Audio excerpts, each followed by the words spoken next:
Muy buenos días a todas y todos los educadores, los maestros, las maestras, todos los profesionales involucrados de una u otra forma en la educación a lo largo y ancho de nuestra América Latina. Aquí estamos nuevamente construyendo esta red de colaboración y saludándolos en el inicio de esta segunda sesión de nuestro ciclo de webinars vinculado al proyecto del TPD at Scale, el desarrollo profesional docente a escala, específicamente pensado para el sur global. Mi nombre es Carlos Cordero, soy el coordinador de formación docente de SUMA, y particularmente estamos invitados hoy día a vivir una experiencia que nos toca muy de cerca a todos los latinoamericanos, que es hablar de desarrollo profesional docente y tecnologías en Latinoamérica, pero específicamente con el foco puesto en promover el desarrollo profesional para docentes en ejercicio en contextos rurales. Queremos saludar particularmente a Miguel Reyes, profesor investigador de la Escuela Normal Regional de la Montaña en Guerrero y miembro del Consejo Técnico Académico de la Red Temática de Investigación en Educación Rural. Desde México nos acompaña Miguel. Y a Olga Forero, quien ha sido una muy entusiasta participante de todo el trabajo que estamos haciendo, construyendo esta red, quien es directora ejecutiva de la Fundación Proyecto Fábula, quien va a estar compartiendo su presentación con nosotros desde Colombia. Y nada, antes de pasar ya a las exposiciones de nuestros invitados de hoy, quisiéramos aprovechar este momento, esta convocatoria, para poder invitarlos a ser parte de nuestra red y hagamos de estas experiencias, de este ciclo de webinars, no solo el espacio exquisito donde recibimos el aporte de nuestros especialistas, sino también cada vez más un espacio de encuentro entre una red que se colabora y que trasciende el evento mismo, sino que ya se colabora de manera estable y en muchas otras áreas. Así que eso es lo que queremos lograr, queremos esa colaboración y esa incidencia y estamos todos invitados a ser parte de esta red. Para comenzar entonces, vamos a compartir la experiencia de Olga Forero, que nos va a contar el trabajo que se está desarrollando con su fundación Proyecto Fábula. Y no les voy a decir más porque en realidad vamos a conocer una experiencia muy bonita y muy motivadora. Muchas gracias por la invitación. Antes de iniciar, quiero contarles que no soy experta, soy enamorada realmente de los temas educativos. Mi formación no es de formación en temas de educación. Estudié finanzas y relaciones internacionales, ciencia política, con un posgrado en temas del desarrollo en la Universidad de York en Inglaterra y en temas de relaciones internacionales en la Universidad Autónoma de Barcelona. Trabajé muchos años en el sector público, pero no en temas educativos, sino en temas de desarrollo territorial y ordenamiento territorial. Fui profesora universitaria en la Universidad Externada de Colombia, en la Universidad Javeriana, en Historia de América Latina y en Políticas Públicas. Entonces, pues para mí es un honor estar acá rodeada de realmente expertos en educación. Mi proyecto se creó hace 5 años, se hace con mucho amor, cariño y respeto por los docentes, aprendo mucho de ellos. Entonces, quiero compartirles la presentación y acá tenemos la fortuna de estar con algunos de ellos en la mañana de hoy, que ellos son realmente los que tienen realmente la palabra y la experiencia en estos temas de formación docente. Les vamos a contar qué hacemos juntos, porque este proyecto existe gracias a ellas, gracias a ellos, que nos abren esa ventana de la conectividad. Bueno, esta presentación tiene como nombre Rompiendo Barreras, Fundación Proyecto Fábula con las escuelas públicas rurales, pero en general trabajamos con escuelas públicas primarias, la mayoría de ellas son rurales. Bueno, acá tenemos una frase que es muy diciente, son 2 frases. Trabajamos en la promoción lectora, utilizamos la tecnología, igual que lo estamos haciendo el día de hoy, con las escuelas en vivo, en directo y en simultáneo con diferentes escuelas del país. Entonces, quería dejarles como estas dos frases de reflexión. En Colombia queda mucho por hacer en materia de calidad de aprendizaje y yo creo que en todo el mundo, a pesar de lo que podamos decir, siempre tenemos mucho por hacer en temas de aprendizaje. Entonces, estas presentaciones, por la experiencia sé que pues podemos tener acceso más adelante a ellos, no quiero detenerlos con el tema de los datos. Hay un dato en la siguiente presentación que me llama mucho la atención sobre lo que vivimos en Colombia. Tenemos brechas grandes en temas de la zona rural urbana, de nuestras minorías étnicas. Digamos, tenemos muchas brechas, mucho por hacer en todo sentido para apoyar a los docentes y la educación pública primaria, en particular, que es el tema que trabaja la Fundación Proyecto Fábula. Pero lo que yo le comentaba a Carlos es que me gusta mucho la fotografía que me enviaron. Esta es una escuela rural en Villa María Caldas.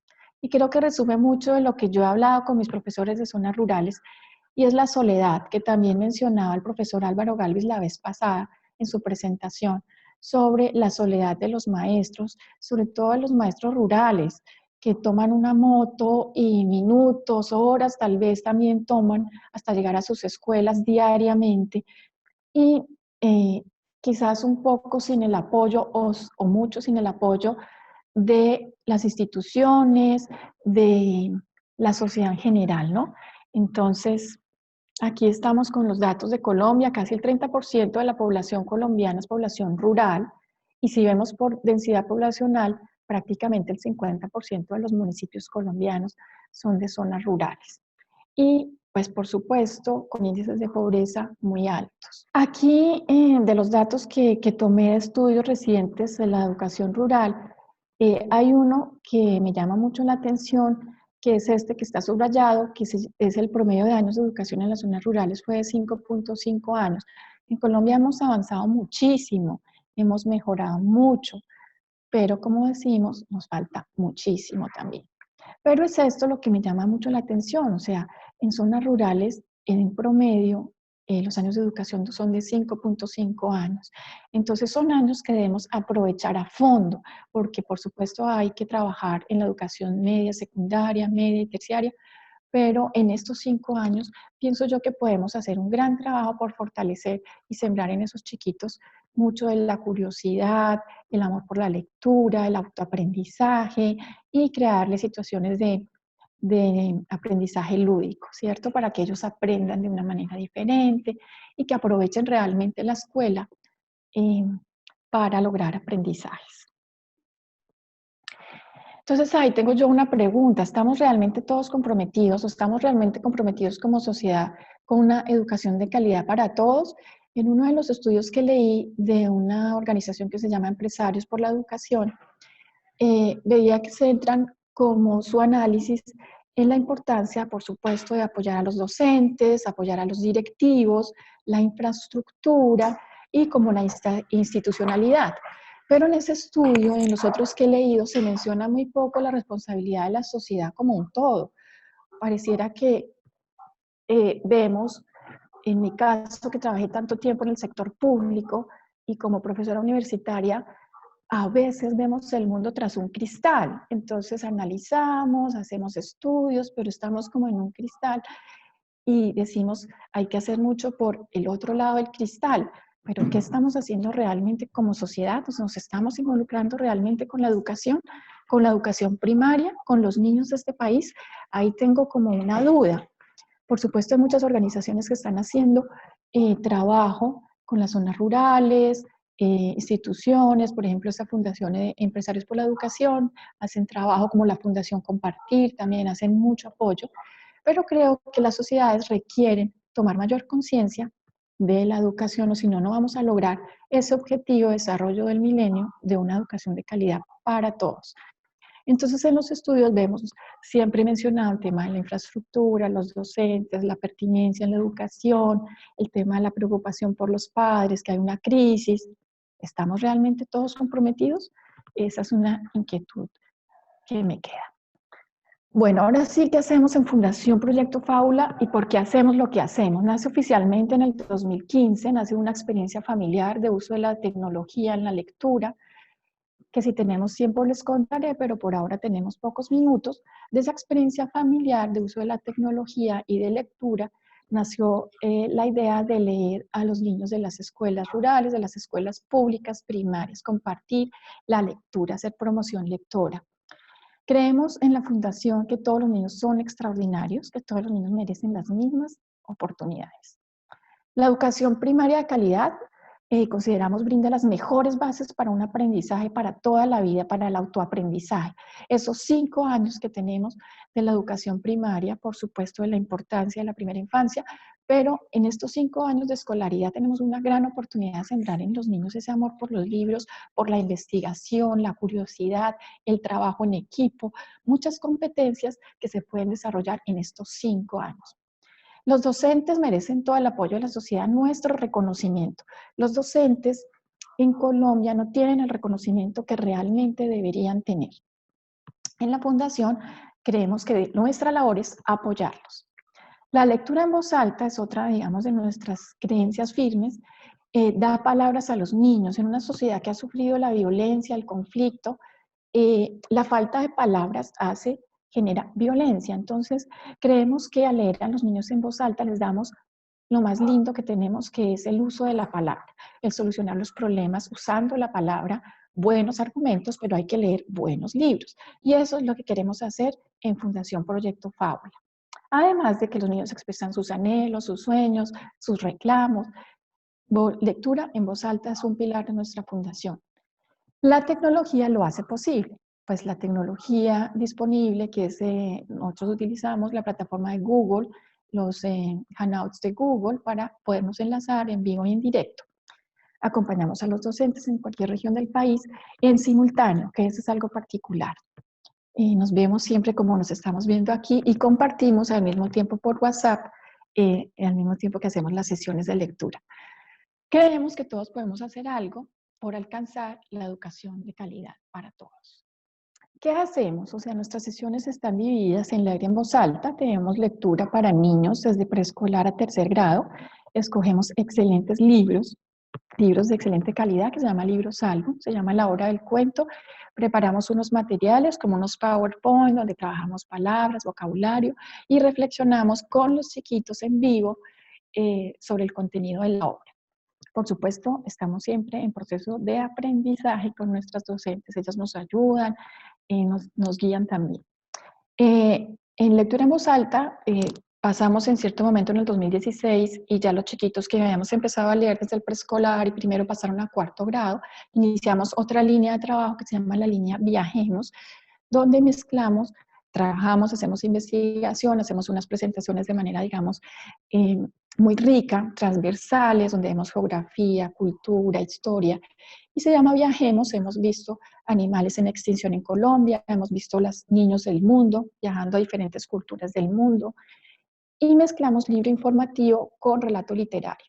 Hacemos viajes este año, el año pasado y este año alrededor de las culturas de Colombia, niños Nucacmacú del Amazonas, niños Wayuu, y compartimos niños Palenque, niños del Pacífico, niños del Carbón, niños del Páramo, para conocer también nuestras diferentes regiones. Para estas sesiones que son dirigidas a niños de 4º y 5º grado, preparamos un material, lo compartimos con los chiquitos y luego dialogamos con ellos, nos mandan dibujos, las maestras nos mandan por WhatsApp lo que hacen después de las sesiones.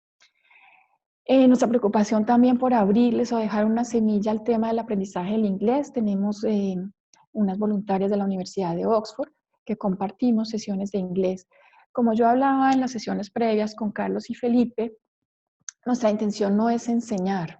Nuestra intención es acompañar a nuestros docentes, apoyar a nuestros chiquitos, a nuestros niños de las escuelas, a que tengan, digamos, unas sesiones lúdicas y dejar esa semilla por querer aprender. En este caso, por querer aprender inglés. Tenemos nuestras chicas desde la Universidad de Oxford que nos acompañan este año con lectura al cuento, y los años anteriores estábamos haciendo unas sesiones un poquito más tradicionales. Pero desde este año estamos leyendo libros directamente para los chiquitos. Tenemos sesiones especiales con invitados especiales que ya les vamos a contar.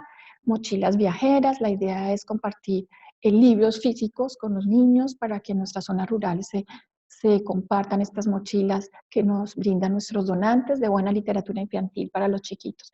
Y estamos en un proyecto en desarrollo que se llama Librojas, que es un proyecto donde los niños armen, como si fuera un origami, su libro que ya va con unos contenidos. Este proyecto va en desarrollo por una preocupación que tengo de que en zonas rurales los niños no suelen tener libros propios. Entonces estamos en ese trabajo. Acá tenemos algunas frases que los invito como a leer de lo que nos han compartido nuestros docentes sobre lo que significa Fundación Proyecto Fábula. Este proyecto es de un proceso de aprendizaje continuo, ya que hemos aprendido de tecnología de la mano, ellas, ellos y yo, con la plataforma Google, cómo solucionamos problemas cuando pues se nos va la luz, como ahora hace unos minutos no se puede hacer nada, pero cuando se nos va el sonido, cómo lo podemos resolver. Entonces hemos estado en un aprendizaje permanente, ellas y yo, porque esto ha sido de manera mutua. ¿Cómo lo hacemos? Por supuesto, de la mano de docentes y directivas. Ellos nos abren la ventana, esta ventana que ustedes tienen al frente de la computadora. Digamos, Tatiana, nuestra colaboradora, amiga, parte del proyecto, ella se conecta desde Argentina, nuestras chicas desde Oxford, de Inglaterra. O sea, el proyecto funciona gracias a la conectividad y a nuestros docentes que nos enlazamos. Es muy importante el uso del WhatsApp. Estamos permanentemente utilizando WhatsApp, digamos, para llamar la atención a algún chiquito que está un poquito disperso. Entonces lo invitamos a que nos acompañe, lo saludamos en un cumpleaños. En fin, estamos siempre con un ojo en el WhatsApp y con un ojo en la sesión. Tenemos un grupo de WhatsApp, ahí estamos compartiendo las sesiones. En fin, nos falta mucho, y a mí también me falta mucho, por generar ese espacio más de comunicación. Ahora se están empezando a generar como un interés en mandarse cartas de los niños de una zona a la otra, cartas físicas, y pasar, digamos, de lo digital a lo real, de escribirse, de comunicarse. Y siempre las invito a que en el futuro puedan hacer un proyecto conjunto. Me encantaría que pudieran hacer un proyecto conjunto y participar en alguna convocatoria. La fundación tiene un grupo muy pequeño. Nosotros leemos 6 horas en total a la semana, 2 horas, 5 horas realmente. 2 horas de oral cuento, 2 horas de inglés, 1 hora de viajemos. Y es un proyecto que es económico, podemos escalarlo, podemos leer muchas más horas. Gracias a la plataforma de Google que nos dio por ser ONG, podemos enlazar hasta 25 escuelas al mismo tiempo, o sea, la cobertura se puede multiplicar y podemos leer muchas más horas. Es un proyecto realmente que se puede escalar de una forma muy sencilla. Tenemos un grupo hasta ahora pequeño, pero en la medida que tengamos más recursos, podemos escalar el proyecto y ampliar nuestra cobertura. En el año 2016 tuvimos sesiones de la tarde y enlazando también para jornada de tarde. Pero bueno, por problemas del equipo, que tuvimos algunas dificultades en materia de salud de nuestras colaboradoras, y bueno, dificultades porque son voluntarias, hay que tener en cuenta eso. Entonces nos concentramos solamente en la sesión de la mañana. Acá tenemos como parte de la frase lo que nos cuentan nuestras docentes. Realmente ellas son nuestra motivación y lo que nos inspiran a trabajar. Acá tenemos como pantallazos de lo que compartimos. ¿Cómo hacemos tras bambalinas? ¿Qué sucede antes de las lecturas? Participo en el comité de evaluación de libros infantiles de Fundalectura. Hay un comité, un capítulo IBI en Ciudad de México, en Santiago, en Buenos Aires y en Bogotá. Un capítulo IBI, que es como una institución internacional de libro infantil. Y hago parte de ese comité de evaluación de libros ya publicados, que las editoriales mandan a evaluación.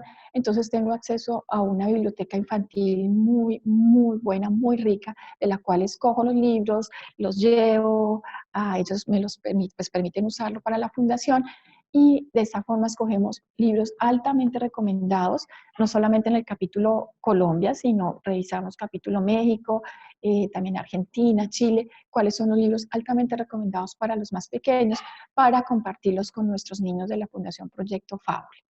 Elaboramos presentaciones, como les decía, amenas, llenas de contenido, transversales, que es algo que nos interesa mucho. Por ejemplo, investigamos en la línea Viajemos la cultura, por ejemplo, de los niños maorí, dónde están, el mapa, hacia dónde viajamos, y qué comen, cómo es sus paisajes, cómo es su música. O sea, queremos que sea transversal, algo de historia, algo de música, cultura, para que el aprendizaje y los niños lo encuentren ameno.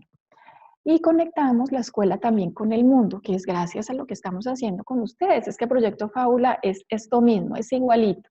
Entonces acá tenemos momentos significativos de cómo podemos colaborarles a nuestros profes, a nuestros docentes en nuestra educación pública.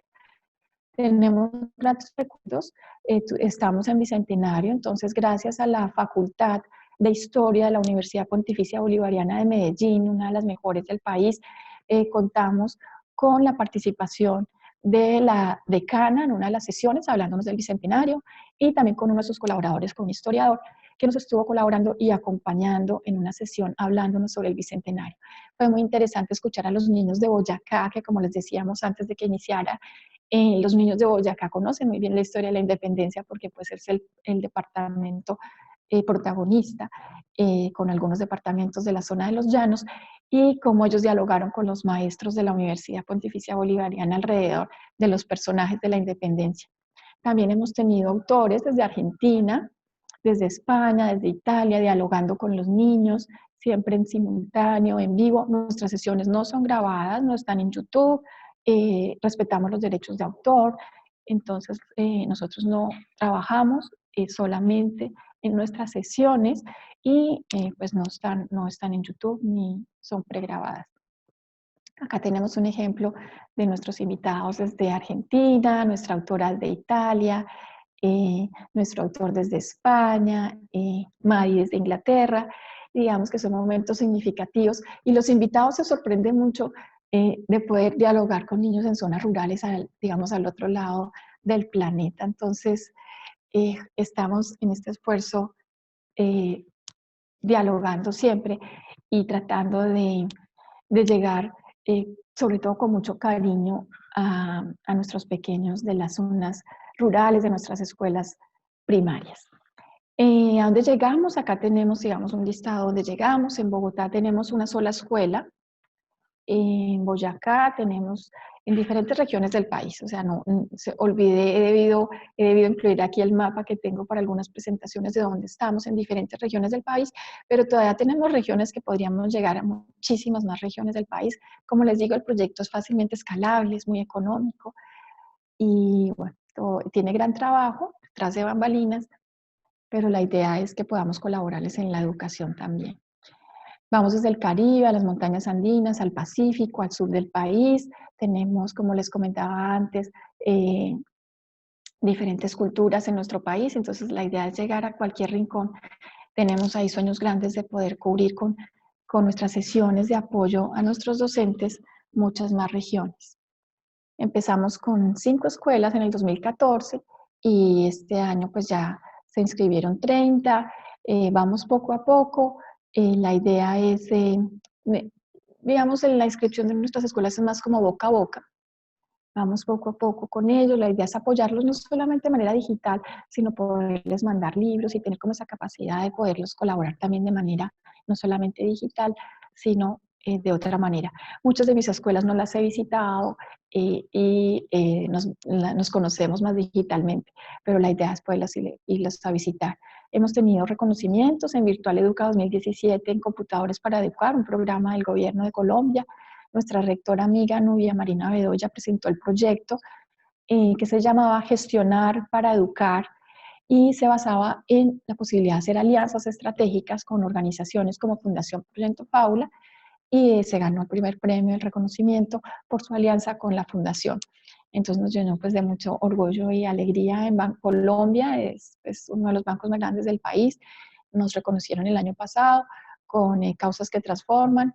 Por nuestra labor en apoyo a la educación primaria seguimos trabajando, pero como les digo a lo largo de esta presentación, nuestro reconocimiento más importante es lo que dicen nuestras maestras, nuestros docentes aliados, lo que nos cuentan y también nuestros colaboradores, pues tener a Tatiana Miranda y tener a nuestras docentes que son fantásticas, lo que hacen cada día realmente es una inspiración. Sobre el tema de la formación docente, que es lo que nos reúne hoy, en mi presentación les digo que yo no tengo formación en temas educativos. Yo fui profesora en la universidad. Pero esto es un nuevo mundo y este es un mundo que me ha requerido, digamos, un aprendizaje nuevo. Y creo que es este mecanismo que usa, digamos, Suma a través de esto es un mecanismo fantástico, que es el mismo que utilizamos en Fundación Proyecto Faula para poder acompañar a nuestros docentes, poderlos acompañar de la manera que ellos lo necesiten. Tenemos una línea que no la mencioné ahí, que es videoconferencias de apoyo a padres y maestros. Esas videoconferencias están abiertas a solicitud de mis profes y lo han utilizado eventualmente. Tuvimos una especialista en manejo de niños con dificultades de aprendizaje, una solicitud, manejo de la muerte con los niños. Entonces, digamos que lo que nosotros hacemos no es directamente formación docente.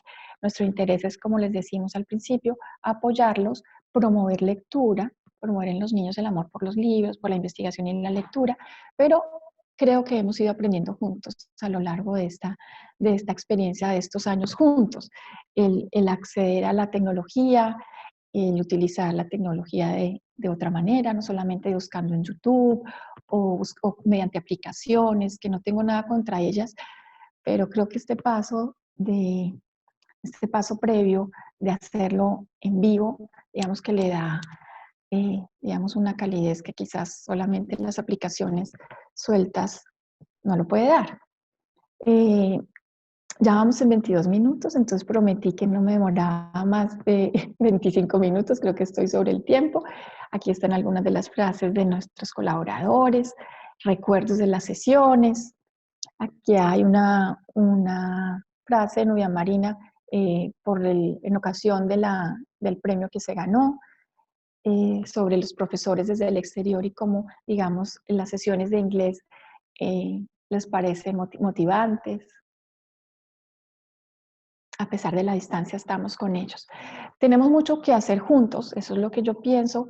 Hay que hacerlo de la mano de los docentes, hay que escucharlos, me falta mucho por aprender en ese sentido, tengo que estar más atenta. Ha sido un aprendizaje permanente, para mí ha sido un aprendizaje permanente, espero que para ellas también. Podemos llegar mucho más lejos, a zonas que cuenten con internet. Todavía Colombia ha mejorado en este tema, pero nos queda mucho por hacer. Pienso que las escuelas deberían tener como derecho tener una muy buena red de internet. En este momento en Colombia los contratos de internet dependen de las alcaldías locales. Esto es un problema y estoy esperando, no con mucha ansia, el cambio de año del 2019 a 2020, porque tenemos elecciones para alcaldes locales ahorita en octubre y esto nos impacta el proyecto porque cuando llega una nueva administración los contratos tardan. A veces temas políticos impactan los contratos de internet en las zonas veredales donde no se votó por el alcalde ganador, se presentan este tipo de cosas. Entonces, desde el punto de vista de la política, todas las escuelas deberían tener acceso a la conectividad independientemente de la política local. Podemos llegar mucho más lejos gracias al internet y, por supuesto, gracias a nuestros docentes que nos abren, como les digo siempre, esta ventana. Apoyamos, no reemplazamos, o sea, no, nunca estamos apoyando a nuestros docentes, a nuestros amigos. Usamos herramientas gratuitas de fácil uso, como es un correo de Gmail. Y hemos roto el vidrio, que es lo que les mencionaba al iniciar esta presentación, que es mi sensación que cuando trabajaba como en el sector público. Y era, por supuesto, que uno aprende mucho y todo eso, pero veía al mundo a través de un vidrio desde Bogotá. Y ahora estoy en cualquier región del país gracias a la conectividad, pero gracias a la conectividad he podido romper un poco ese vidrio y romper barreras, llegar a las zonas rurales. A veces mis maestras me dicen, pero es que tengo solamente 8 niños, ¿será que tú nos lees por 8 niños? Por supuesto que sí. Un problema que tenemos en Colombia y creo que en muchas regiones de América Latina es que se está despoblando el mundo rural. Y una de las causas es el tema de la educación. Hay una idea que la educación urbana es mejor que la educación rural y eso no tiene por qué ser así. Entonces los niños, sus padres se quedan en zonas rurales, los mandan a la zona urbana y se están despoblando los campos. La escuela se puede transformar en un centro de aprendizaje en cualquier lugar. desde la zona urbana de Villa María Caldas, allá en esa escuela de la fotografía inicial, hasta en una zona como Bogotá. La escuela puede brindar las mismas herramientas, eh, mejorar la infraestructura, apoyar a los docentes y gracias a la conectividad estar abierto también a aprendizajes muy pertinentes según la región. Entonces, eso, digamos que considera la Fundación que desde el punto de vista de política pública debería volver a rescatar la escuela primaria rural como un centro de aprendizaje, no solamente para los niños, sino para toda la comunidad. ¿Hasta dónde podemos llegar? Ya no hay excusas. La tecnología está ahí al servicio eh, de la sociedad como un todo, que esté preocupada realmente por la educación. Entonces, para finalizar la presentación, creemos firmemente que todos los niños son extraordinarios y que todos merecen una educación de calidad.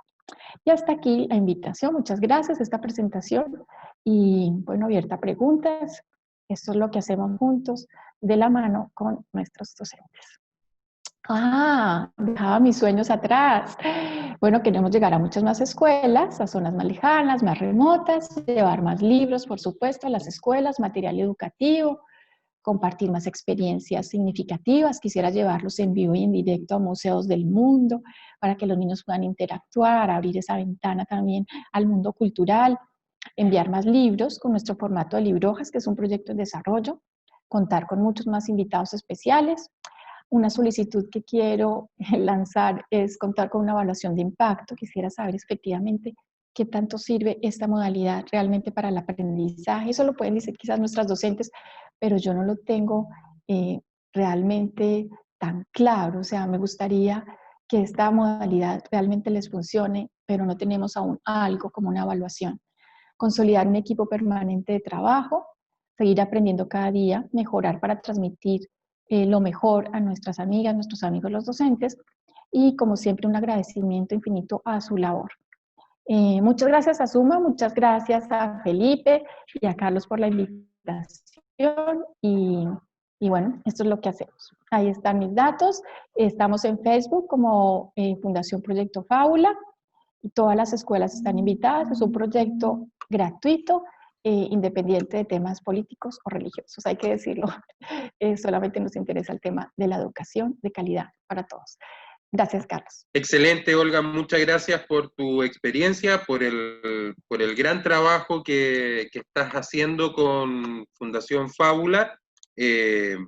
Y ha sido muy enriquecedor conocer esa experiencia, esa mirada desde el quehacer y el trabajo de una red que han ido construyendo eh, desde cero prácticamente, y que hoy día involucra a distintas personas en distintos lugares y incluso ha llevado a tener esta conexión desde Inglaterra, ¿no?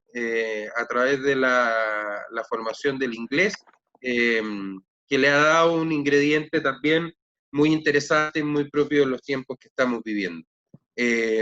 Para continuar con nuestra sesión de hoy, quisiera dejar con ustedes a Miguel Reyes, que también nos va a compartir desde su experiencia y su trabajo, siempre vinculado al uso y el desarrollo de las tecnologías y al desarrollo de la formación docente con una mirada puesta en el mundo de lo rural. Bueno, gracias primero por la invitación a todos. Es un honor estar aquí con ustedes. Saludos desde México. Bueno, yo soy profesor de educación normal. En México, las instituciones que forman a los profesores se llaman escuelas normales. Pero a diferencia de otros países, en México las escuelas normales sí tienen el carácter de licenciatura. Es decir, estamos al mismo nivel que las universidades. Esto producto de una ley general de hace más de 20 años que ubicó al profesorado como también un licenciado en educación. Yo trabajo en una escuela normal hace ya 20 años. Nosotros formamos, hay distintos tipos de escuelas normales, la mayoría trabajamos con el mismo plan de estudios, pero en cada escuela normal se forma algún tipo de profesor. Hay normales que forman profesores de educación preescolar, de educación primaria, de educación secundaria, de educación especial. En este caso, mi escuela forma profesores en educación preescolar y en educación primaria, pero con la calidad de que formamos licenciados en educación preescolar interculturales bilingües. Y también formamos licenciados en educación primaria interculturales bilingües. Eso de la interculturalidad es una cuestión muy fuerte, muy importante en nuestras normales, y que actualmente con este sexenio que está iniciando, estamos construyendo desde nosotros la incorporación de la cuestión intercultural en el sistema educativo mexicano. Tal parece que vamos teniendo éxito, hay una nueva visión de parte de este gobierno y en eso estamos incidiendo. Entonces, nuestra escuela normal es una de las 266 normales que hay en nuestro país.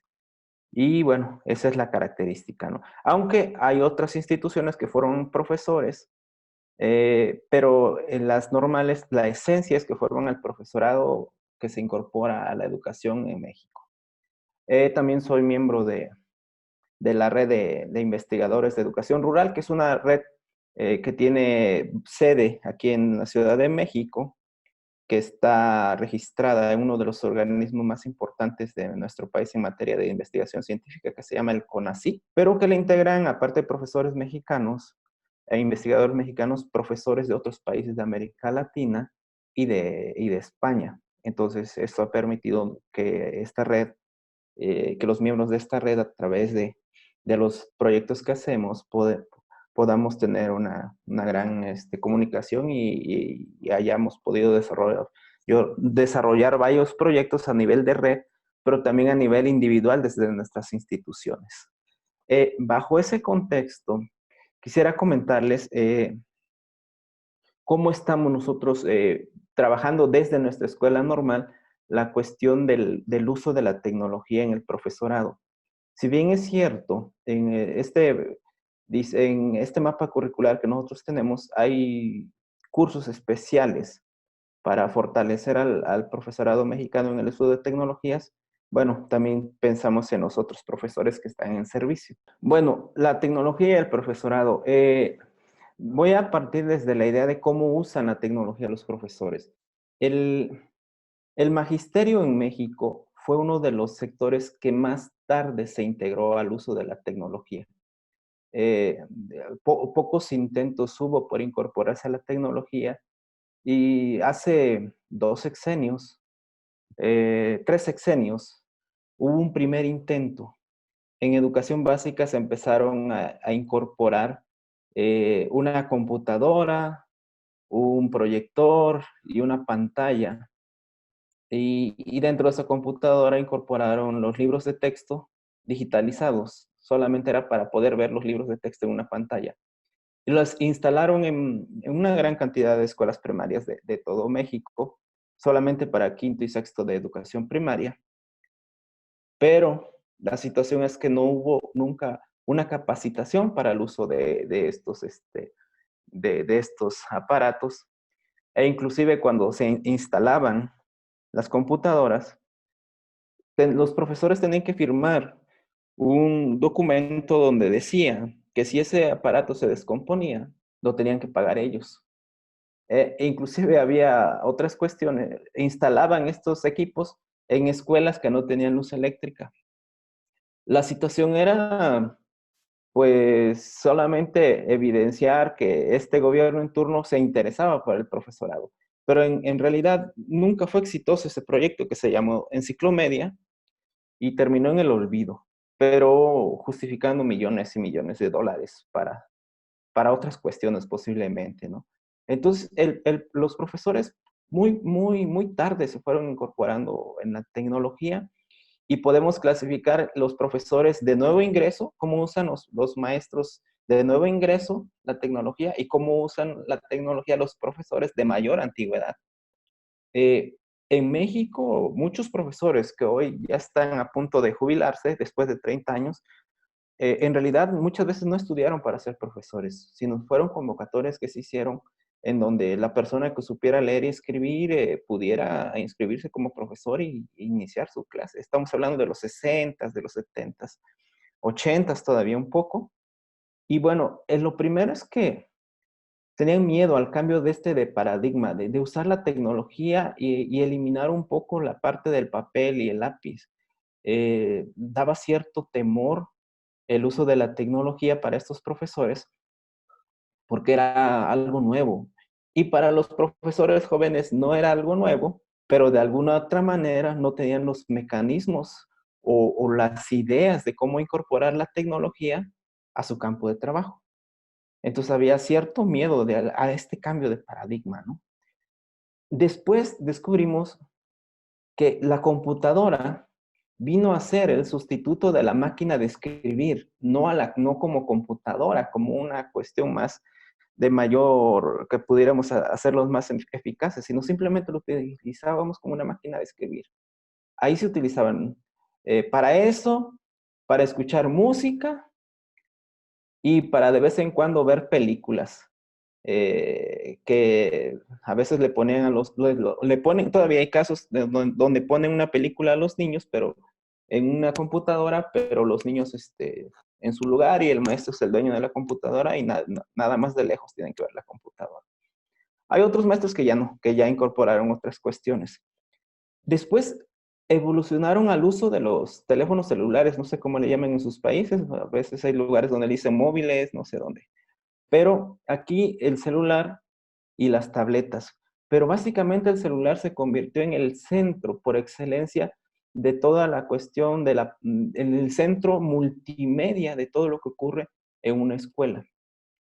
Inclusive se ha vuelto hasta un distractor, ¿no? Hay las reuniones que los profesores hacen, eh, solo está atento el que está hablando y cada quien está en su celular haciendo cualquier otra cosa, menos poner atención a la reunión. Entonces, dependen hoy los profesores de celulares. Y hay profesores que usan celulares de esos carísimos solamente para escuchar música, solamente para ver videos, solamente para compartir memes y solamente para decir que traen el celular más caro, pero no le sacan un provecho adecuado a la tecnología que incluye ese tipo de teléfonos, ¿no? El uso de redes sociales se ha vuelto hasta alarmante, al menos yo sé que en la sociedad se ha vuelto alarmante, pero a nivel de profesores se ha vuelto terriblemente alarmante.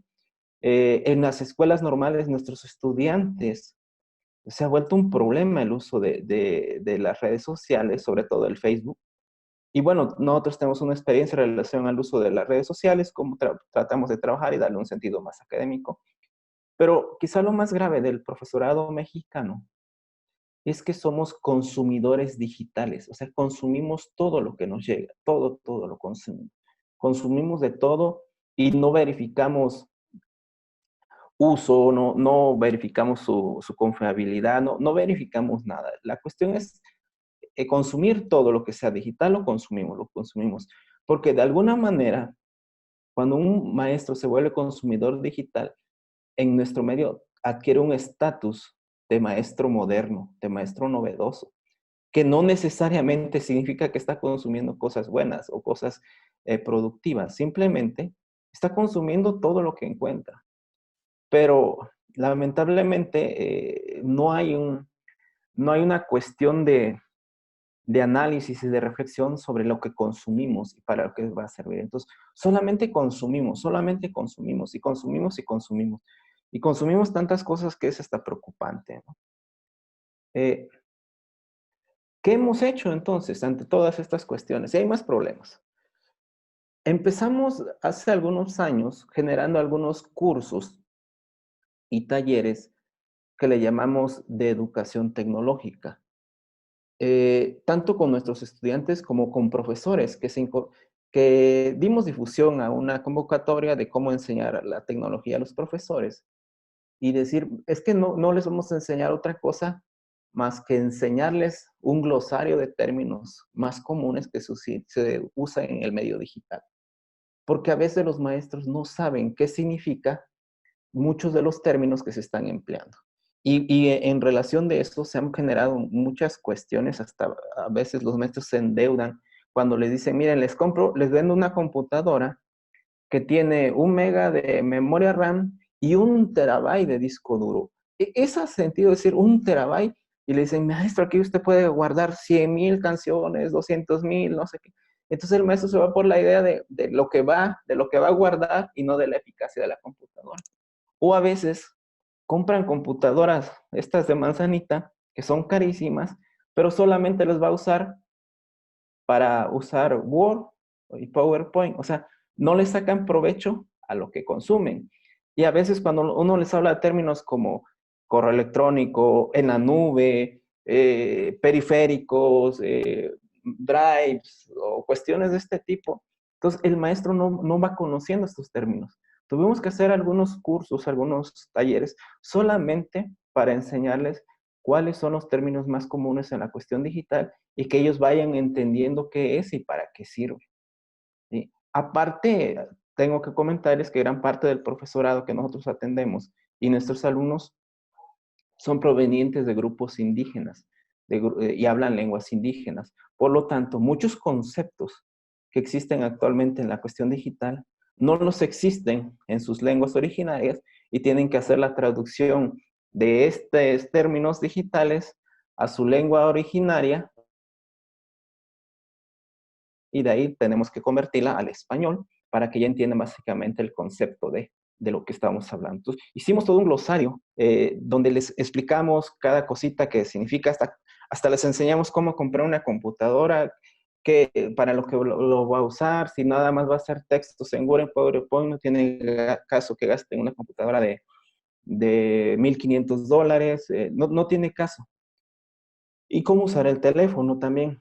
Después empezamos a desarrollar algunas competencias básicas digitales, ¿sí? Conocimiento, manejo de programas muy sencillos, empezar a ver de alguna otra manera que el profesor o el estudiante normalista empezara a practicar la computadora, empezar a usarla, empezar a entender que no solamente es para hacer documentos de Word o de Excel o de PowerPoint, porque si bien descubrimos que los profesores usan Word y PowerPoint, pero Excel casi no lo usan también. O sea, también no entienden. Hablando, que son los programas más comunes aquí en México, la paquetería del Office.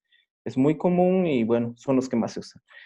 El uso ético del Internet, porque de repente encontramos un gran problema a la hora de hacer trabajos escolares, que gran cantidad de los trabajos que presentan hoy los estudiantes son copiados de Internet. Entonces empezó a haber una crisis grave de generación de propios trabajos, porque los estudiantes y los mismos maestros estaban copiando, o si lo siguen haciendo, están copiando cuestiones de Internet y esos los entregan como trabajos propios, ¿no? Algunos pues hemos descubierto textos completos, libros completos o investigaciones completas que ellos presentan como suyas y bueno, piensan que no los vamos a descubrir, ¿no? Entonces, para ellos es muy fácil cualquier tema ir al internet, copiarlo y pegarlo y darle ahí una maquilladita para que parezca que son suyos. Entonces, empezamos a trabajar esta parte del uso ético del internet, porque inclusive los maestros de nuevo ingreso, de nuevo ingreso y los de ya mayor antigüedad, cuando tenían que hacer algunos trabajos, o ahora que vino una corriente de que se tendrían que hacer una maestría al menos los maestros, aquí funcionaron mucho en un tiempo los cibercafés. Iban con el encargado del cibercafé y les decían, hazme una investigación de esto. El del cibercafé pues no tiene ningún compromiso profesional con nadie. Copiaba, pegaba y los maestros entregaban sus tesis como producto del responsable de un cibercafé. Y pagando altas cantidades, pagan buenas cantidades los maestros. Todavía hay maestros que hacen eso. Entonces, trabajamos la cuestión ética del Internet. O sea, ¿qué es lo legal? ¿Qué es lo válido? Y después también empezamos a hacer el uso educativo de las redes sociales, porque queramos o no, es un fenómeno globalizador y tenemos que integrarnos. Yo era ajeno a usar muchas cuestiones, pero me di cuenta que si no usaba redes sociales, yo era el incomunicado. Pero también el uso educativo, porque de repente en las redes sociales, el WhatsApp, el Facebook, se vuelven todo, o las volvemos de todo menos en ese sentido educativo que podríamos generar la cuestión de las redes sociales. Les decía hace rato, nuestros jóvenes que llegan a estudiar las normales vienen de comunidades indígenas. Y cuando vienen a la ciudad, por así decirlo, se sienten no parte del contexto porque no traen un teléfono celular y porque no tienen un Facebook y porque no tienen un WhatsApp. Entonces, es una necesidad imperante que rápidamente ellos se incorporen. A veces sus familias son muy pobres, pero si algo exigen a sus padres es un celular para sentirse parte del contexto. Y cuando ya están dentro, el uso que le dan es, bueno, ya se imaginarán ustedes, creo que han conocido casos de una pérdida de tiempo en el uso de redes sociales. Entonces, nosotros teníamos este grave problema de que nuestros estudiantes en todo momento estaban en redes sociales. Decidimos generar un proyectito básico, sencillo, aprovechando que usan las redes sociales y dijimos, bueno, ya que andan en redes sociales, ¿por qué no hagamos un concurso de fotografía por Facebook sobre cómo son sus escuelas? ¿Sí? Y lo publicamos. Y sí hubo cierta aceptación y entonces pusimos un tiempo, las jóvenes empezaron a mandar la fotografía, solo una fotografía por estudiante, cómo era su espacio educativo. Evitamos las fotos de niños porque lo más común es que la foto del niño, decíamos no, ¿cómo son los espacios escolares donde trabajan? Ellos enviaron, después hubo gente que en el Facebook vio nuestro concurso, le interesó y dijeron, yo, institución fulana de tal, yo doy el premio del primer lugar. Después, por ahí, un fotógrafo de un periódico importante dice, mira, vi este concurso, yo pongo el premio en segundo lugar. Y así se sumó gente a dar los premios. Finalmente concluimos el concurso y cuando concluimos el concurso hubo mucha gente ajena a nosotros que ni conocíamos, hubo científicos, hubo pintores, hubo escritores que dijeron, oye, ¿me permiten de esta foto, porque las fotos estaban publicadas en el Facebook, escribir algo? Y nosotros dijimos, pues adelante. Entonces hubo mucha gente que nos empezó a escribir una reflexión, un poema, algo que le inspiraba esa fotografía. Finalmente juntamos cierto número de fotografías con cierto número de reflexiones y hubo otra gente que dijo, mira, yo vi lo que están haciendo en el Facebook, yo soy editor, yo les ofrezco de eso hacer un libro. Y pues nosotros aceptamos y diseñadores dijimos, mira, yo hago la portada de tu libro y eso todo a través de Facebook. Y finalmente este fue nuestro libro, que se llama Mira mi escuela, reflexiones sobre espacios escolares. Pero eso fue emanado del Facebook, fue emanado del Facebook, con la idea de decirles a los jóvenes que, que sí se pueden hacer muchas cosas, ¿no? Y esa es una experiencia de algunas más que hemos tenido. Ahora, ¿qué estamos haciendo? Bueno, estamos trabajando con la idea de ya no ser consumidores digitales, sino ser productores digitales, pero emanado desde nuestro propio contexto, de nuestros propios intereses y generando esta producción digital con cuestiones muy simples, ni siquiera cuestiones complejas, ¿no? Porque a veces piensan que necesitamos conocer de programación, de diseño. Hemos generado muchas cuestiones usando el PowerPoint, desde el simple ejercicio de la pelotita que rebota, para de ir generando otras ideas con los maestros. Y hemos empezado a generar materiales contextualizados y en lenguas indígenas, en lenguas originarias. Eh, un problema de las nuevas tecnologías o de las tecnologías es que no existen las fuentes para escribir en lenguas originarias aquí en México. O sea, escribir en el Mepa, en el Tunsavi, en el Ñomda, que son lenguas que se hablan en mi estado, y que su pronunciación, sí, de por sí su pronunciación es muy compleja, su escritura es más, porque inclusive no existen las fuentes adecuadas para poderles escribir. Entonces hemos empezado a generar esas cuestiones. Ha habido gente especialista en programación que se acerca para decirnos cómo ayuda para hacer, definir y diseñar las fuentes en lenguas indígenas. los materiales contextualizados, porque al ser consumidores digitales consumimos lo que nos llega, pero no necesariamente ayuda a fortalecer el aprendizaje desde una visión más contextualizada. Porque nosotros tenemos el problema de que nuestro sistema educativo es un sistema homogéneo, no toma en cuenta las pluralidades lingüísticas y culturales de nuestro país.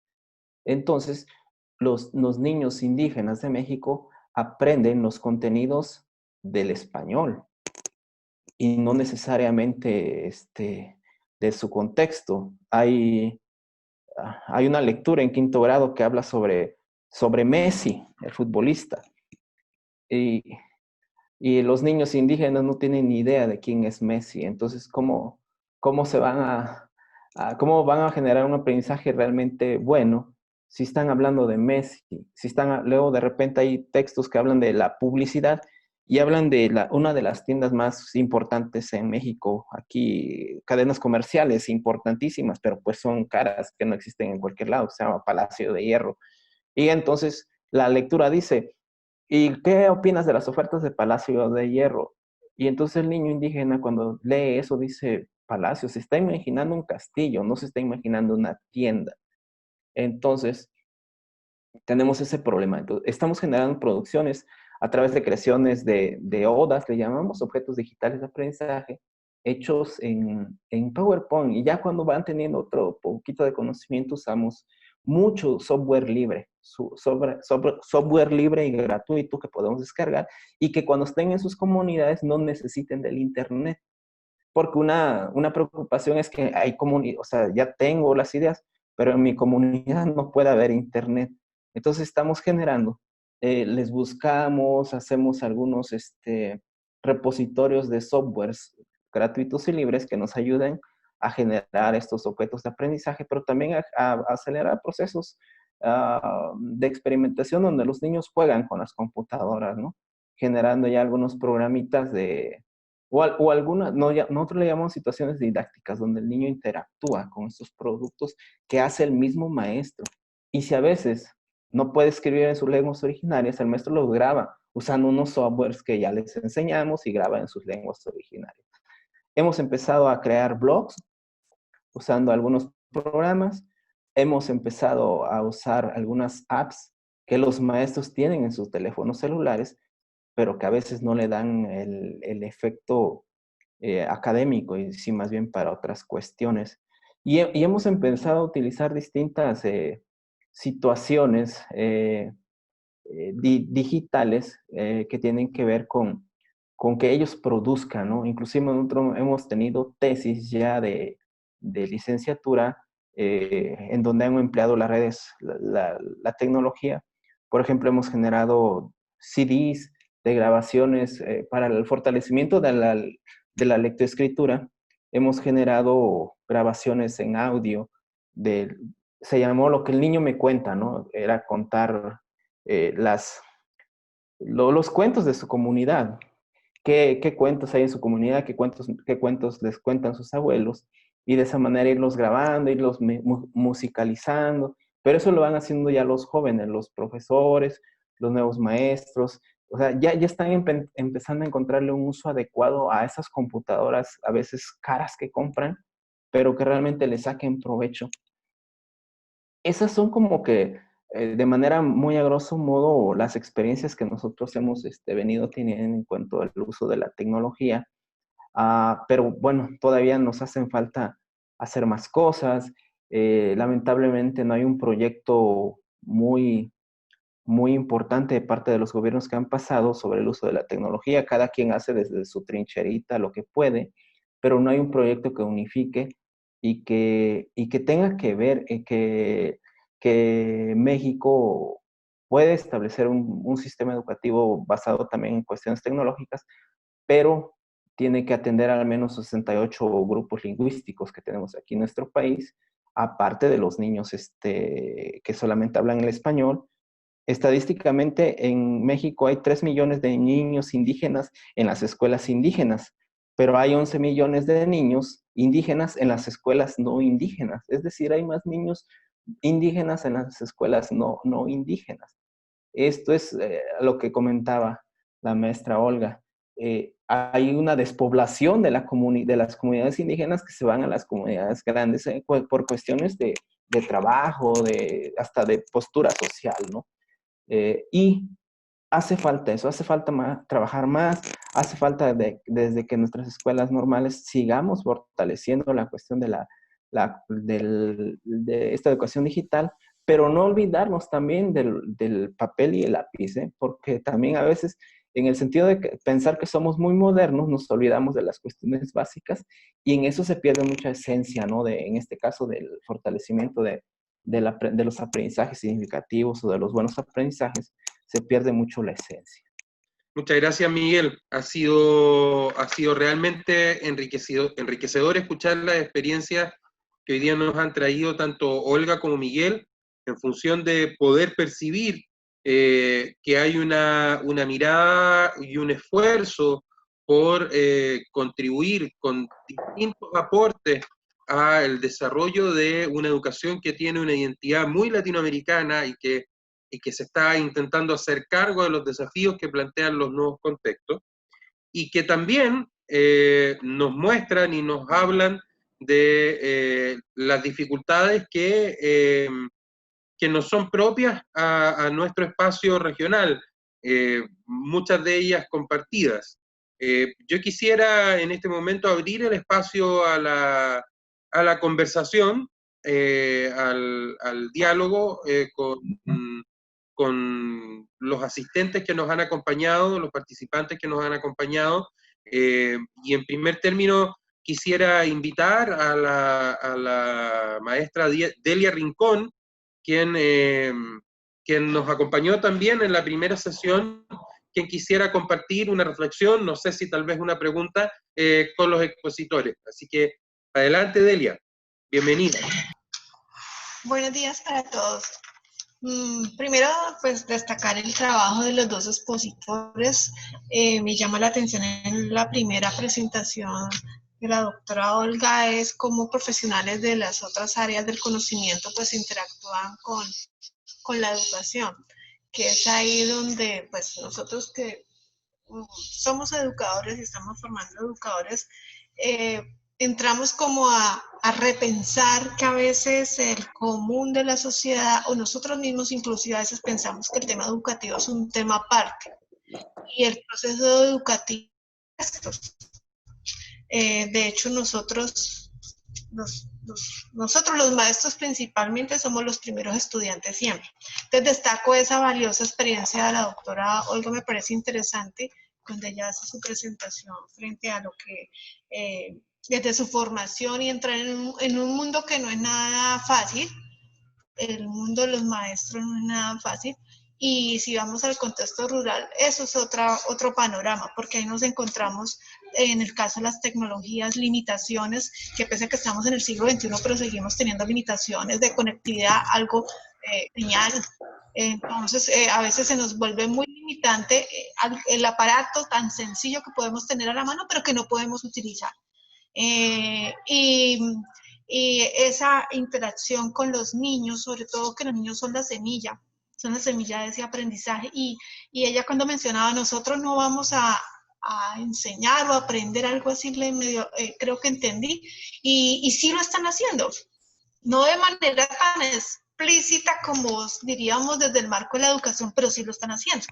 Es más, están rompiendo las barreras de no estar, como lo estamos haciendo nosotros en este momento, no estamos de manera presencial, en vivo, viéndonos, pero sí este aparato que tenemos cada uno nos está permitiendo esta interacción. Entonces, más con los niños, donde ellos son espontáneos, donde en el contexto rural se sienten alejados, lo digo con experiencia, porque ya lo mencionaba antes en el chat, nosotros formamos licenciados en producción agropecuaria y el eslogan de nosotros es docencia en el campo. La universidad viene formando maestros desde hace 43 años y hemos trabajado con indígenas y la experiencia del doctor Miguel, donde también encontramos colegios que hay comunidad indígena y no indígena, pero aquí está escribiendo ahorita, no, el tema de oportunidad no pasa solamente por tener estudiantes indígenas o no indígenas. El tema de poder fortalecer el desarrollo profesional, como lo menciona la pregunta del web, es que nosotros los maestros nos falta muchísimo de ese desarrollo profesional para entrar a hablar en las lenguas, entrar a entender las comunidades, en este caso México, que tiene una diversidad cultural étnica muy fuerte.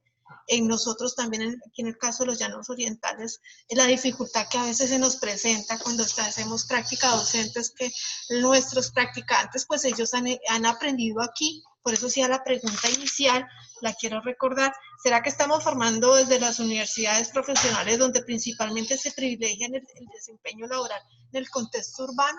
Eso en las diferentes áreas. Eso sin entrar a hablar de los licenciados, donde principalmente las prácticas docentes a veces es aquí en lo urbano. Y se nos olvida que en el contexto rural también necesitan al contador, al administrador, al médico, pues siempre, el médico, el profesor y el cura siempre están, pero los demás, entonces es en donde uno dice, bueno, los demás, ¿qué pasa? Y esa era una de las preguntas que tendría como para, obviamente no la vamos a poder resolver, pero sí sería un tema importante, interdisciplinario, que estamos haciendo las universidades en esta responsabilidad social de formar profesionales sensibles con el contexto y no solo con lo urbano. Hola, Delia, pues muchas gracias por tus palabras sobre el tema del aprendizaje. Nosotros, digamos, como objetivo no tenemos el objetivo de hacer, digamos, enseñanza docente, pero yo recalco que ha sido un aprendizaje conjunto, por supuesto, sí, para zonas rurales, para nuestras escuelas primarias en diferentes zonas del país, porque ellos aprenden y yo aprendo con ellos, o sea, ha sido un aprendizaje permanente. Incluso con el tema de los niños que mencionas, hemos tenido casos, y he tenido casos donde los niños son los monitores, prácticamente, ellos rapidísimamente aprenden a activar la videoconferencia, son la mano derecha de nuestros docentes en muchas regiones que veo, que el niño se acerca y aclara y dice, así se hace. Entonces, eso, digamos, es una satisfacción, porque aunque nuestro objetivo central es promover la lectura, acercar el inglés a los niños, todo eso, pues sí, claro, estamos siempre, como tú dices, aprendiendo cada día y enseñando o educando cada día también, pues con lo que hacemos con los demás, somos como efectivamente una red de aprendizaje. Entonces, pues yo lo que esperaría es que sea un aprendizaje continuo y permanente y conjunto. Yo lo que puedo decir desde este lado de la pantalla es que yo he aprendido muchísimo con mis docentes y con los chiquitos, por supuesto que sí, al conversar con ellos y con los directivos. No tengo tanta relación con los directivos, pero con los que tengo, gracias a ellos, digamos, también tenemos posibilidad de conocer y de mejorar. Entonces, sí, muchas gracias, Delia, por tu comentario. Pues gran parte de lo que se hace a nivel de tecnología en México depende básicamente del desarrollo social y económico que pueda haber en cada contexto.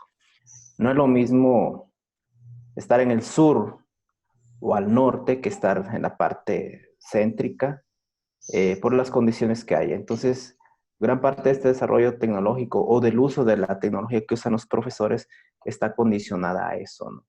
Incluso hay comunidades que actualmente tienen carreteras para llegar a ellas y no porque las haya hecho el gobierno, sino porque las hizo Coca-Cola para poder llegar a vender su refresco. Hay estudios importantes hoy sobre que la diabetes infantil sigue los caminos de la Coca-Cola, ¿no?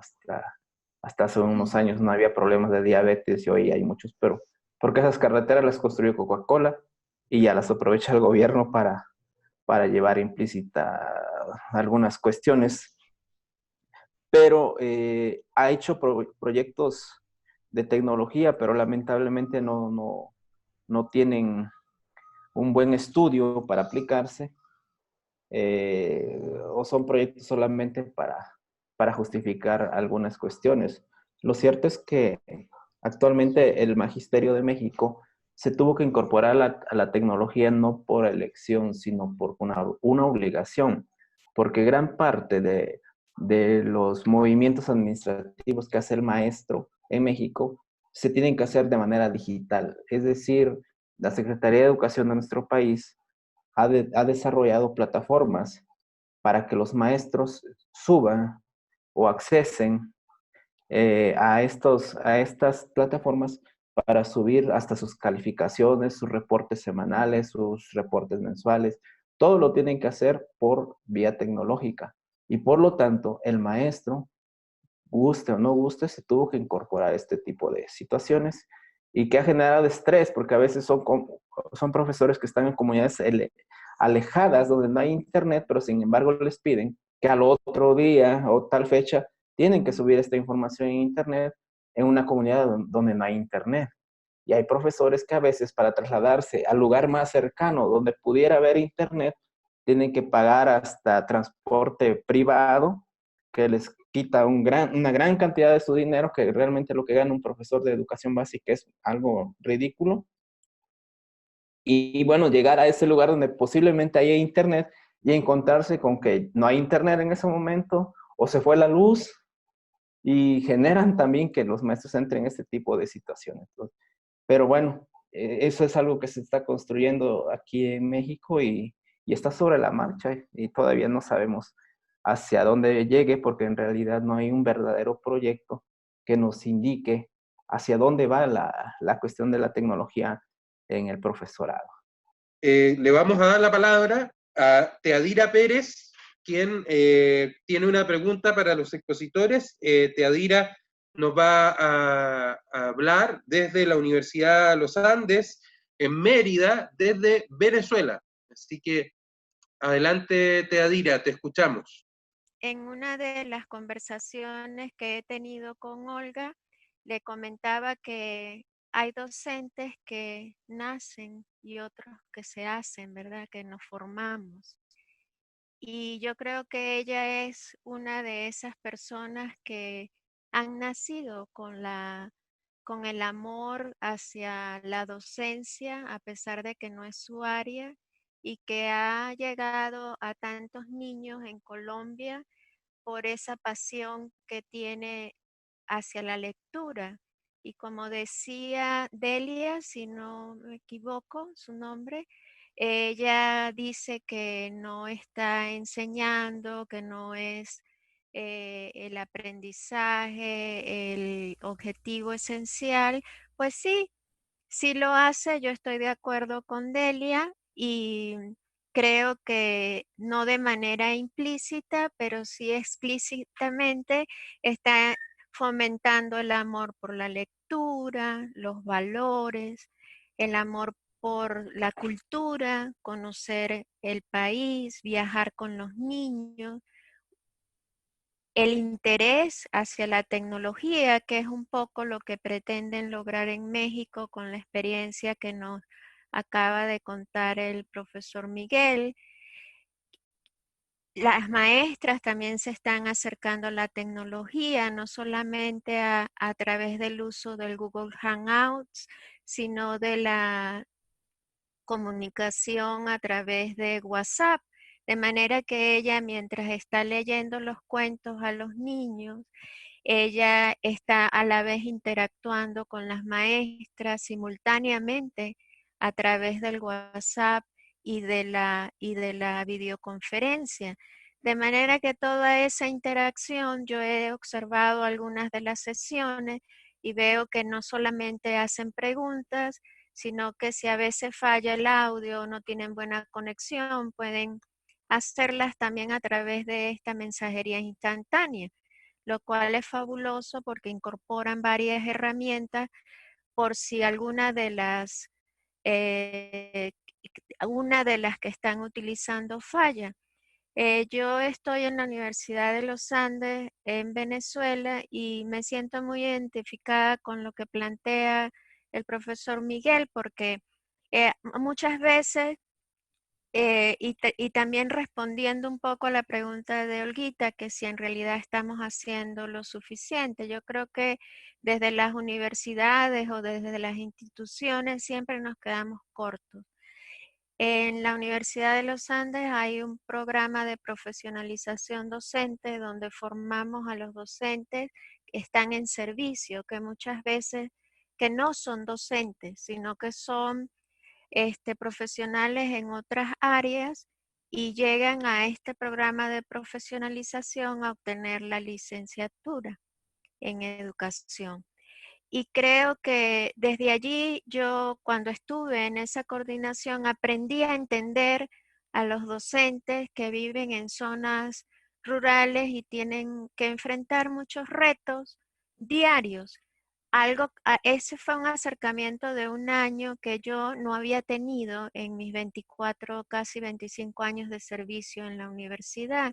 Y sí creo que hay una falla porque no logramos acercarnos lo suficiente. Por otro lado, tenemos últimamente experiencias que ellos tenían y que en ese momento yo decía, bueno, pero ¿por qué no se conecta? ¿Por qué no va a un lugar donde sí haya conexión? Resulta que ahora nosotros en las ciudades pues tampoco tenemos la conexión todo el tiempo, tampoco tenemos la electricidad todo el tiempo. Justamente acabo de llegar de la universidad y hay una falla eléctrica por un problema que hubo anoche, que se cayeron unos árboles y no hay ni electricidad ni conexión. Ahorita estoy como Miguel desde mi casa. O sea, estos problemas que a mí misma me ha tocado vivir, me ha hecho ponerme en lugar de esos docentes que no están tan cerca de la ciudad y a establecer mecanismos, otro tipo de mecanismos para comunicarme no solamente con los docentes, sino con mis estudiantes. Y yo creo que la tecnología sigue siendo la opción y ofrecer distintas, distintas herramientas o distintas posibilidades de comunicación es hacia donde tenemos que apuntar.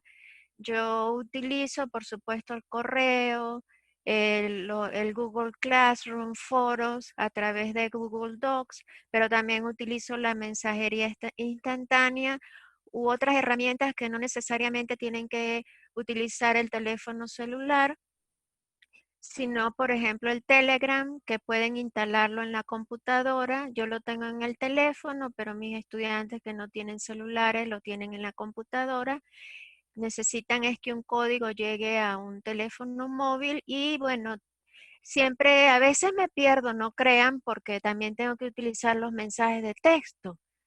Entonces, cuando Miguel decía que hay que volver a los lápices, pues sí, nos ha tocado y creo que es un reto, pero que se puede asumir desde el punto de vista que Miguel menciona. Ay, disculpe, ya de profesor pasé a Miguel. Miguel menciona que es utilizar la tecnología como un medio, no como el fin. Es decir, tenemos que centrarnos en qué es lo que estamos haciendo. La Fundación Fábula, el proyecto Fábula lo tiene muy claro: promover la lectura, el amor por la lectura, la cultura, llegar a los niños, a los maestros, la comunicación. Nosotros también tenemos que pensar cuál es nuestro objetivo para usar la tecnología, como dice Miguel, la formación en la utilización de la tecnología con fines pedagógicos. Bueno, quería felicitar a los ponentes y también a Suma y a Coincide por permitirnos compartir desde distintas regiones y este acercamiento. Bueno, desde aquí a la orden y gracias por la oportunidad de compartir. Muchas gracias, Teadira. Buenos días. Mi nombre es Andrea Rubiano. Soy docente licenciada en Educación Física, Recreación y Deporte, magíster en Pedagogía.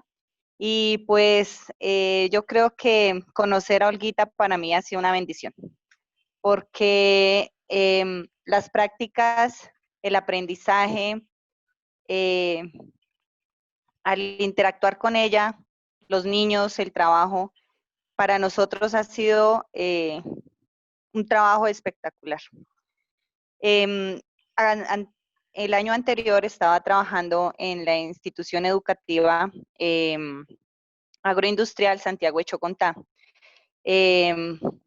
Fuimos bendecidos con la Fundación Bancolombia y con todo el trabajo que ha hecho Olguita para implementar la lectura en voz alta con los niños. Ha sido un trabajo enorme con respecto a la comprensión de los niños.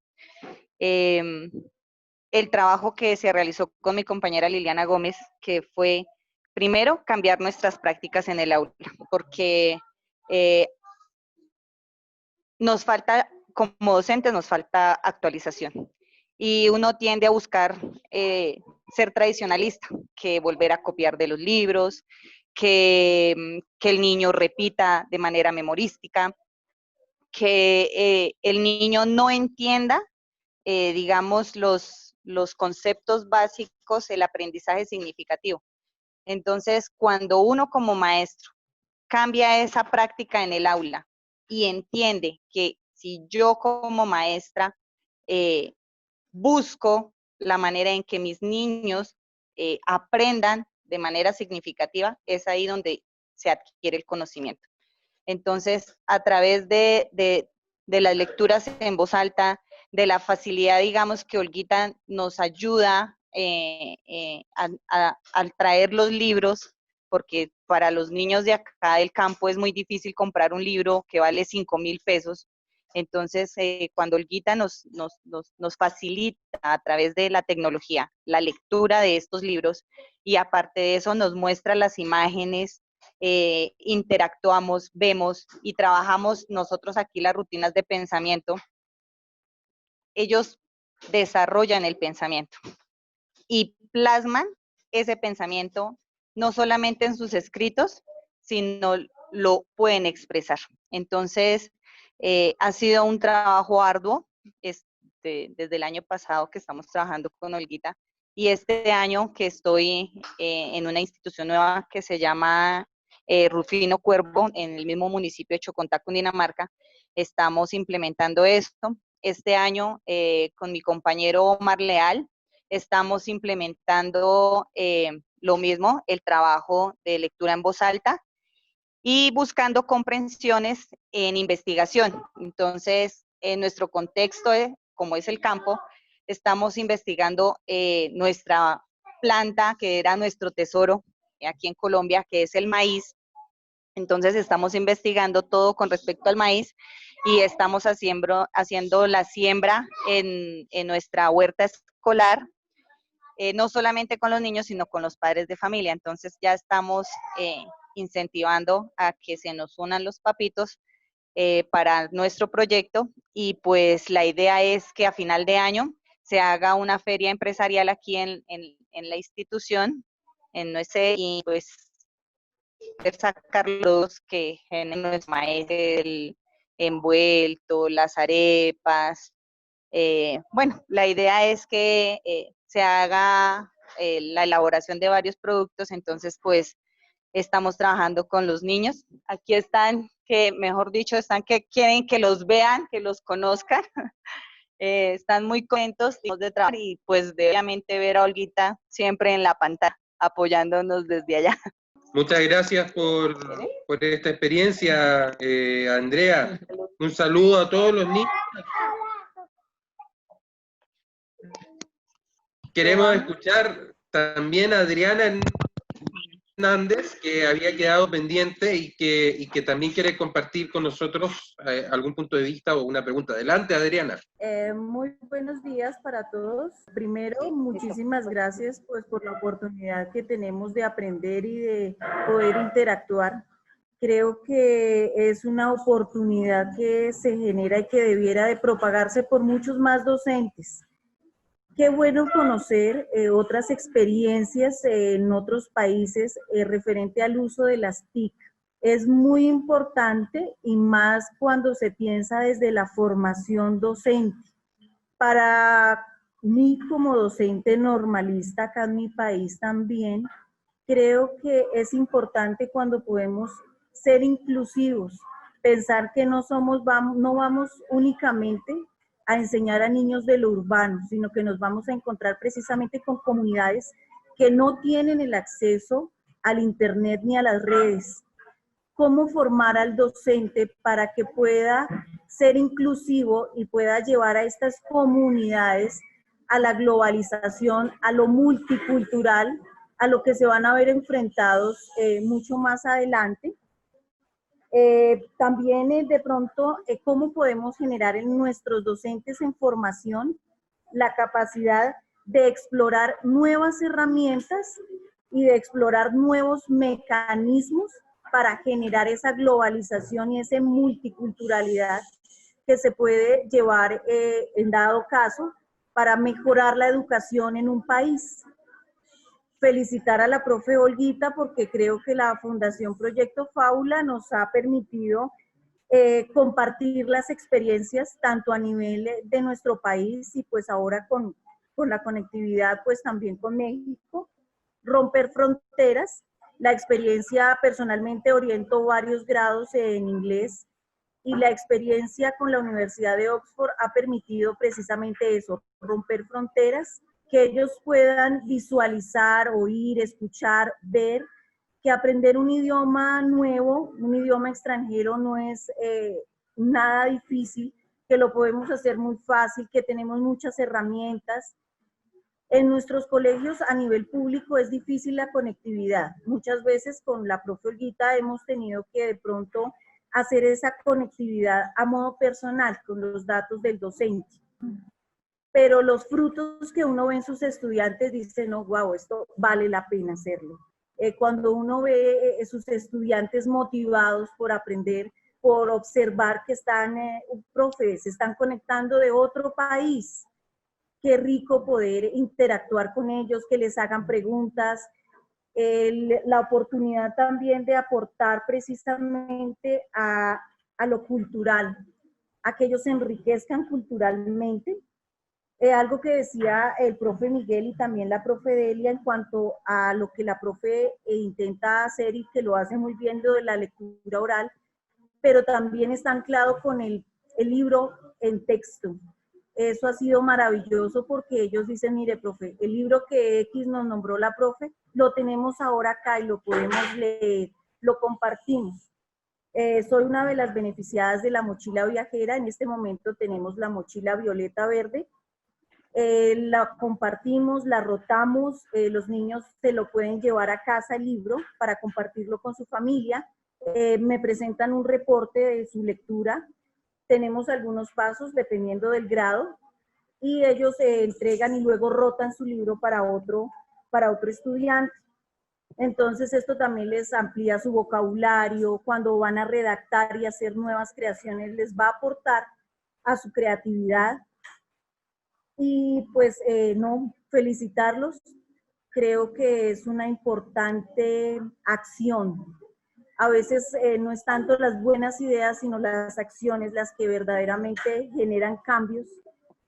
Y me parece que es espectacular pensar desde la formación docente.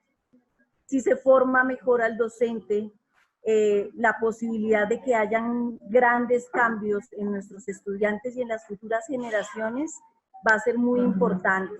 El uso de las herramientas TIC, decía el profe Miguel, y es muy importante, a veces ni siquiera los docentes sabemos y conocemos qué más cosas nos traen las redes, cómo podemos usarlas bien. Por eso en alguno de los comentarios hablaba del uso ético de las redes.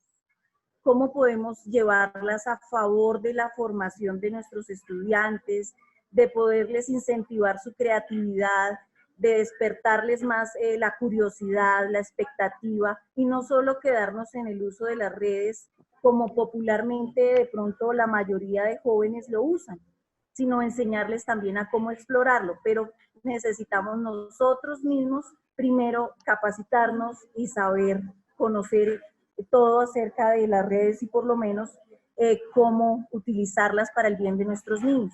Algo que de pronto me queda como para conocimiento personal. En Colombia, después del último concurso de méritos, el primero que hubo en el 2006, se vincularon otros profesionales a la carrera docente. Y esto presenta dificultades también porque pues, no fueron formados en la enseñanza para los niños, sino que son formados en otras carreras y en otras disciplinas, sino que se abrió ese campo en Colombia para que otros profesionales ejerzan la docencia. ¿Cómo está este tema de pronto en México? Muchas gracias. Gracias, Adriana. Miguel, adelante. Bueno, ese tema último ha sido muy complejo en México. El sexenio pasado hubo una reforma educativa de uno de los presidentes más nefastos que hemos tenido en la historia de nuestro país. Más nefastos y más tontos que pudimos haber conocido. El presidente más joven de México y repudiado por los jóvenes, era como una contradicción. Ellos generaron una reforma educativa en la que era todo menos educativa. Se transgredieron derechos de los profesores. Fue un caos que costó hasta muertes de maestros por oponernos a la imposición de esa reforma educativa. Hicimos protestas, etcétera, y hubo hasta asesinatos de maestros, desapariciones de estudiantes. Ustedes, no sé si les llegó la noticia, desaparecieron 43 estudiantes normalistas. Todos esos acontecimientos fueron parte de esta imposición de la reforma. Y precisamente esa reforma contemplaba, y fue hasta una declaración del entonces secretario de Educación que decía que cualquier profesionista que quisiera ser maestro podría ser maestro. Entonces se aperturó a que ahora los maestros, para obtener su plaza, antes cualquier egresado de una normal inmediatamente tenía su plaza de profesor, pero ahora no, ahora la tenía que concursar. Y en este concurso podían acceder cualquiera, simplemente que tuviera una licenciatura. Es decir, fue aperturado para todos. Fue cuestión que nosotros protestamos, porque si bien es cierto, sí puede ser maestro algún profesionista, pero se necesita también cierta capacitación, cierta profesionalización, no solo integrarse y ya. Pero aparte, no era una cuestión legal, simplemente se dio la situación de que cuando de repente se hacían los exámenes de oposición, los que quedaban ganadores de estas plazas eran los otros profesionistas, no los normalistas. Pero en realidad el trasfondo político que había era que, bueno, en este sexenio se atentaba contra la desaparición de las normales. Es decir, al estar reprobados todos los normalistas, decían, pues no tiene sentido tener normales porque ellos no pasan los exámenes. Y pasan los otros profesionistas. Tenía tintes políticos y eso era pues hasta de broma, ¿no? No es posible que nuestros estudiantes haciendo un examen de lo que estudiaran reprobaran y los otros profesionistas que no estudiaran lo que sí se hace en el examen pasaran. Y luego nuestros estudiantes reprobaban, se diseñó una calificación de idóneo y no idóneo. Entonces, después de 100 puntos, el que tenía 100 puntos era idóneo, el que tenía menos de 100 puntos era no idóneo. Porque esa información tampoco se hacía pública, sino cada estudiante que concursaba sabía cuál era su calificación. Nosotros juntábamos a nuestros egresados que competían por el examen y la mayoría que reprobaba, que era no idóneo, tenían 99 puntos. Es decir, no es posible que nuestros reprobados solamente tenían 99 puntos. O sea, si estaban reprobados podían tener otros puntajes, pero no todos 99 puntos. Esa fue la parte de la reforma, pero en realidad tenía el trasfondo de la desaparición de las normales. Con este conflicto de los 43 desaparecidos, que son de una normal, pues se trataba de alguna otra manera eliminar todo lo que fuera normalista, porque en ese sexenio pasado las normales fuimos objetos de todas las descalificaciones posibles de todos los medios oficiales, de comunicación, gobierno. O sea, se trató de demeritar la carrera del maestro desde todo punto de vista. Se hicieron películas en donde hablaban muy mal de los maestros, se hablaba de que las normales son semilleros de rebeldes, hasta inclusive nos llegaron a decir delincuentes, o sea, fue un sexenio terrible para el normalismo y para el magisterio. De ahí que se desarrolló esta reforma educativa. Fue tanto la cuestión que en este nuevo sexenio, nuevamente los maestros nos organizamos en ayuda con el nuevo gobierno y esta reforma educativa se ha derogado. Es decir, ahora ya no es cualquiera que pueda hacer, que cualquiera pueda competir para maestro.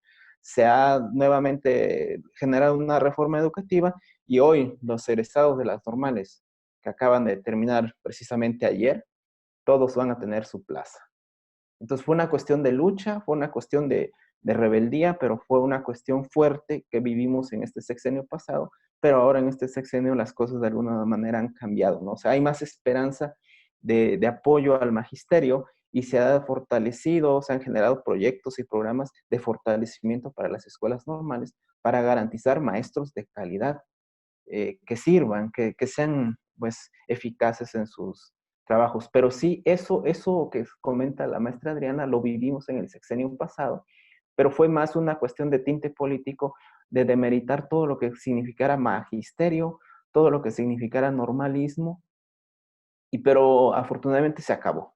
Ya se acabó, precisamente el 15 de mayo pasado se derogó esta reforma y se dio cabida a la nueva reforma educativa. Entonces esa reforma duró 3 años, pero bueno, afortunadamente con las protestas de los maestros, porque el magisterio aquí es un gremio muy fuerte políticamente hablando, por eso tuvo muchos problemas este señor Peña Nieto para imponerla. Fue la última reforma que impuso antes de salir, pero bueno, no le duró mucho, o sea, de manera gustosa no le duró mucho su gusto, porque este 15 de mayo se ha derogado esta reforma y ahora nuevamente estamos con un verdadero fortalecimiento de las escuelas normales y ahora los maestros que quieran ser maestros emanan de las escuelas normales y de las escuelas formadoras de maestros, porque hay también otras universidades que forman maestros que se llaman universidades pedagógicas nacionales, pero pues tienen los egresados de ahí, conjunto con los de las normales, tenemos un perfil académico básicamente. Gracias, Miguel. Bueno, yo creo que la experiencia que Miguel nos cuenta de una u otra manera se ve reflejada en muchas de las políticas públicas que también vivimos en los distintos espacios de América Latina, y creo firmemente que un espacio desde donde podemos contribuir a fortalecer la formación docente inicial y también la formación docente en servicio, y sobre todo poner el foco en mejorar los aprendizajes de nuestros estudiantes, es también fortaleciendo estas redes de colaboración donde podamos desde nuestros contextos compartir nuestras experiencias y construir en conjunto. Por eso es que quisiera agradecerles la presencia de todos los que han compartido. Estamos muy contentos de poder ir construyendo este espacio, de poder vivir estas experiencias que nos enriquecen a todos. Queremos invitarlos, este es un ciclo, vamos a seguir juntándonos con periodicidad, vamos a estar permanentemente conectándonos con ustedes y haciéndoles llegar nuestras próximas sesiones. Desde ya les puedo adelantar que nuestro próximo encuentro va a tener un foco puesto en la formación inicial de los docentes. Gracias, Miguel. Muchas gracias. Muchas gracias a Carlos, a Felipe, a todos ustedes por la paciencia, por escuchar, y gracias a Dios no se me fue la luz porque hoy yo estaba casi en zona rural y entonces se fue la luz antes de iniciar. Muchas gracias, Carlos, y bueno, como siempre, aprendiendo cada día con estos webinars que ustedes organizan. Muchas gracias. No, para finalizar, yo creo que no quiero dejar pasar la oportunidad de proponerles a ustedes, pues ir madurando la idea, pero sí establecer como un proyecto de investigación conjunto que podamos tener